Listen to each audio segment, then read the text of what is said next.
La nouvelle déculottée annoncée à Lomé n'a pas eu lieu, mais les éperviers ont tout de même perdu. Une défaite 1 but à 0 face à l'Algérie, quelques jours après la vraie déculottée en Algérie 5 buts à 1. Alors, que dire de cette défaite, nouvelle défaite à Lomé et de ce bilan pour le moment triste de Nibombe Daré?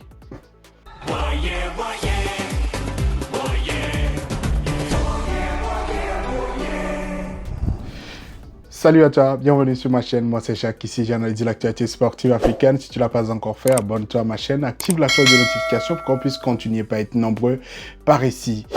4 matchs, 2 défaites, 2 matchs nuls. C'est le bilan pour le moment de Nibombe Daré depuis sa prise de pouvoir au niveau du poste de sélectionneur des éperviers du Togo. Ce lundi, les éperviers jouaient contre l'Algérie dans le cadre de la 4e journée des éliminatoires de la Coupe d'Afrique des Nations après avoir été écrasés en Algérie 5 buts à 1. Les éperviers avaient un nouveau rendez-vous. Et beaucoup avaient peur. Et c'est vrai que beaucoup ont dit qu'ils ne seront pas au stade, qu'ils sont fâchés et tout ça. Mais finalement, en deuxième partie, quand vous regardez l'aspect du terrain, vous vous rendez compte qu'en réalité, il y a eu quand même de la mobilisation. Une mobilisation qui veut dire quelque chose, qui a un symbole, qui a un message fort à l'endroit des joueurs, à l'endroit du staff des éperviers du Togo et aussi des dirigeants du football au Togo. Et je souhaite que tu puisses rester jusqu'à la fin parce que cet aspect me paraît très important. Mais pour le moment, attardons-nous sur le jeu, sur la rencontre d'aujourd'hui. On s'est quand même aperçu que même si le sélectionneur n'a pas avoué qu'il s'est trompé, qu'il a commis des erreurs lors du match aller, sur ce match à Lomé, il y a eu quelques corrections et ces corrections ont rapidement produit des effets positifs parce que dans le jeu, dans la production de jeu, dans l'aisance même de ces joueurs, on a compris quand même qu'il y a eu quelque chose qui s'est passé. Lors de ma précédente vidéo consacrée à cette défaite du Togo en Algérie, je disais clairement que le 11 de départ posait déjà problème. Aujourd'hui, dès qu'on a vu le 11 de départ, on a constaté quand même quelques réaménagements. Déjà au niveau du poste de gardien avec Barcola Malcolm qui a été titularisé. Et puis, disons-nous quand même, sur la base de tout son match, on va se dire qu'il y a eu quand même quelques erreurs au niveau de certaines sorties, de l'hésitation. On se rend compte quand même que c'est un joueur, c'est un gardien talentueux qui n'est pas en jambes et donc forcément il y a certains automatismes qu'il a un peu perdu. Mais s'il enchaîne, peut-être après ce regroupement-là, s'il a la chance d'enchaîner au niveau du club, je pense qu'on est parti quand même pour retrouver un Barcola très important pour la suite des rencontres du Togo. Et dans ce 11 de départ également, il y a eu cette fois-ci la titularisation de Ate Youssifou où on avait clairement estimé qu'on ne peut pas comprendre le fait que Nibombe Daré puisse mettre un joueur qui n'est pas à son poste, plutôt beaucoup plus un joueur offensif à ce poste de latéral droit. Et cette fois-ci, la correction a été faite. La correction également a été faite de l'autre côté, sur le poste, sur le côté gauche. Même si cette fois encore, il y a eu Evra Agbagnon, mais on a compris quand même que cette fois-ci, il avait beaucoup plus de rôle au niveau offensif et c'était mieux comme cela. Au niveau du milieu de terrain, moi, mon pincement de cœur, c'est de n'avoir pas vu Tchakei Marouf disputer cette rencontre parce que tout au long de cette partie, le Togo a eu quand même de bons coups francs, dans de bonnes positions qui seraient quand même de vraies solutions pour le Togo si Tchakei Marouf était dans le jeu. Oui, Ate Youssifou a réussi à tirer de la meilleure des manières.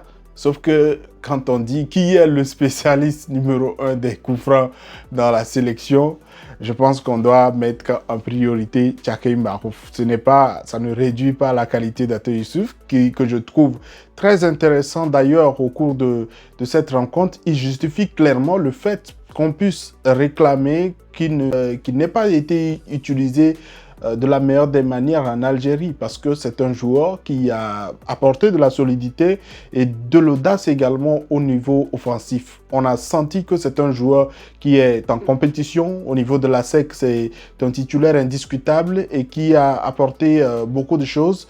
Et j'estime que sa titularisation a été quelque chose de positif aujourd'hui.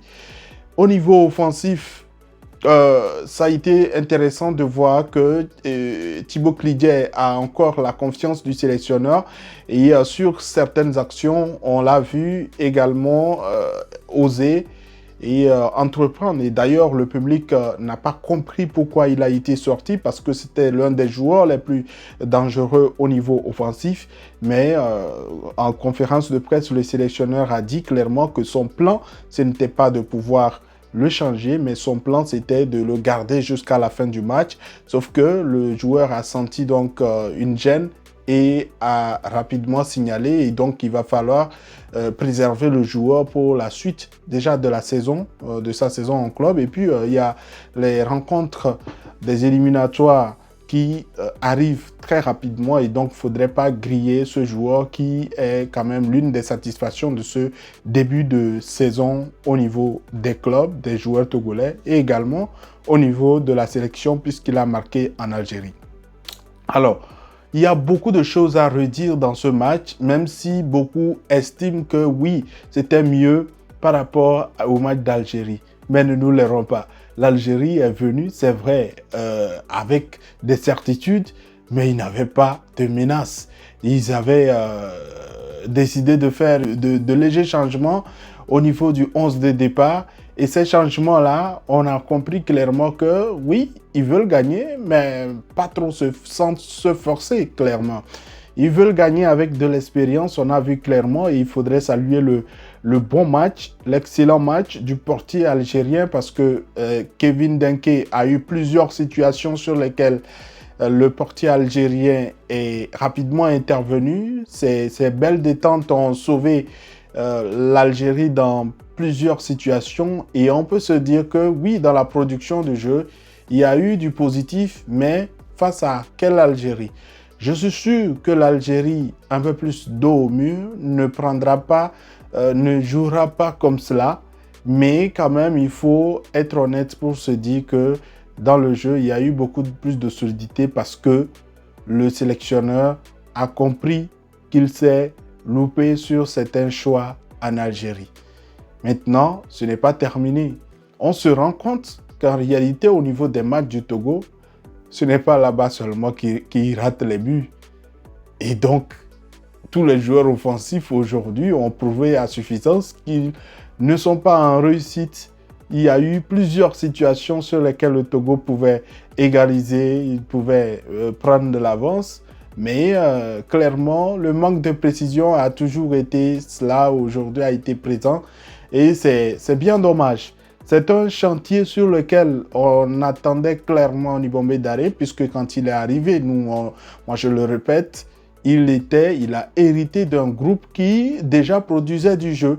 Et donc le chantier prioritaire sur lequel on l'attendait, c'était le chantier du réseau offensif.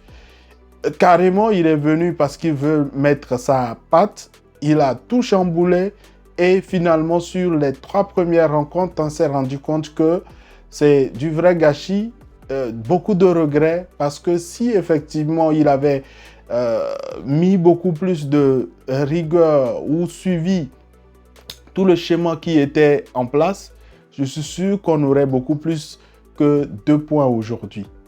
Et c'est une réalité. Alors, quelle leçon tirer de cette nouvelle déconvenue? C'est que qu'il y ait production de jeu ou pas, le Togo a perdu. Ça fait 3 points de perdu. Ce n'est pas un point, même si c'est 1-0, c'est toujours 3 points de perdu. Et la réalité au niveau du classement, c'est que le Togo est avant-dernier au classement avec 2 points.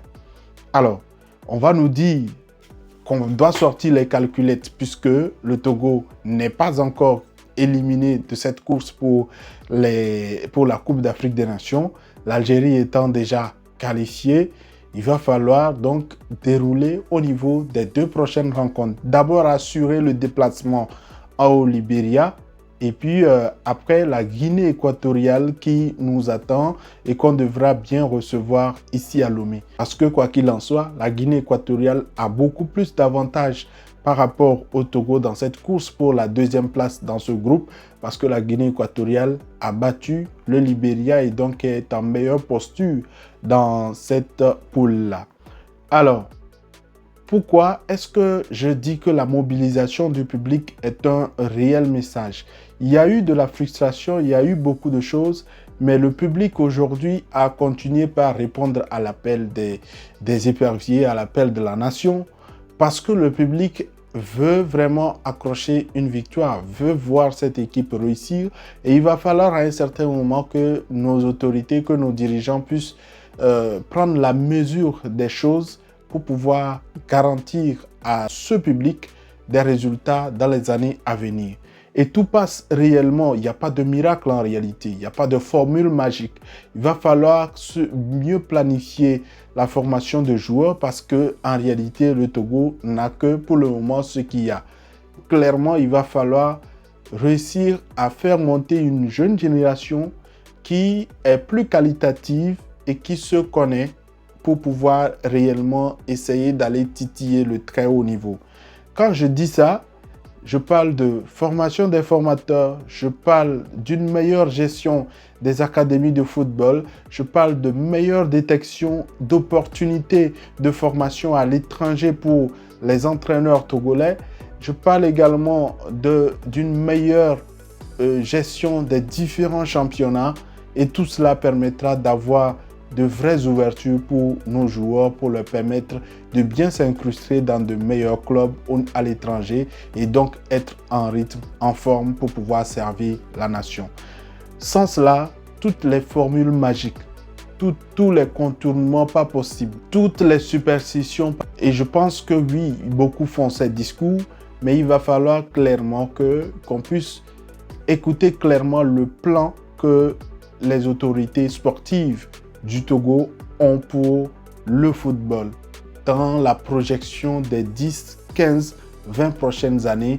Qu'est-ce qui est prévu pour réellement permettre au Togo de s'affirmer sur le plan sous-régional et sur le plan continental? Quel est ton avis à l'issue de cette rencontre? J'attends ton commentaire si tu ne l'as pas encore fait.